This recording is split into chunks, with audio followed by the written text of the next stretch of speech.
This year, the Indianapolis Zoo will award one of the most prestigious honors for conservationists, the Indianapolis Prize. One of the 6 finalists is Dee Boersma, who probably knows more about penguins than anyone in the world, even though she grew up far from them.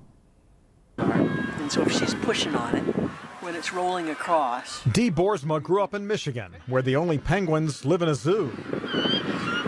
As a young adult, she was working toward a PhD in biology and needed a subject for her dissertation, something that she thought could hold her attention for a little while. And Galapagos penguins I thought were bizarre. What are they doing living on the equator? I mean, that's a crazy place for a penguin to live.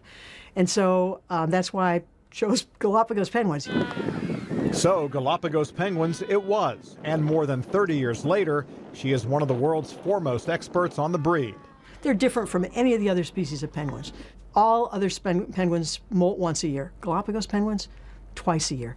Other penguins lay eggs once a year. Galapagos penguins, up to 3 times a year. Climate change has challenged her beloved penguins, and so has man. She has fought to keep companies from harvesting the animals near Punta Tombo, Argentina, and helped pass laws to get oil tankers to move farther away from the shore to preserve breeding grounds. The area now attracts more than 100,000 tourists a year. Penguins are really ocean sentinels, and they tell us a lot about the environment, whether it's the terrestrial environment or the marine environment. In Dee Boersma, penguins have an expert and an energetic defender.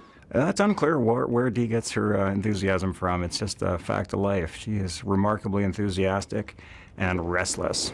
You know, Dee is never sitting still, always asking how she can make a difference, do new things, try new strategies to accomplishing her broader goals. And she says when trying to make the case against damaging climate change, penguins are an easy sell.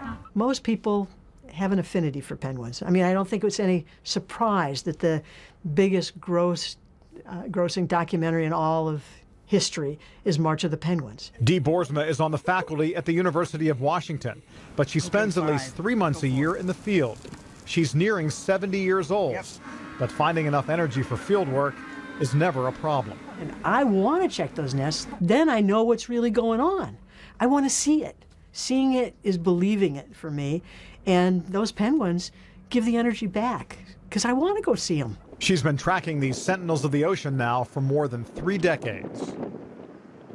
And Dee Boersma is the second of 6 Indianapolis Prize finalists that you'll see featured here on Eyewitness News. You can read more about them at our website, WTHR.com.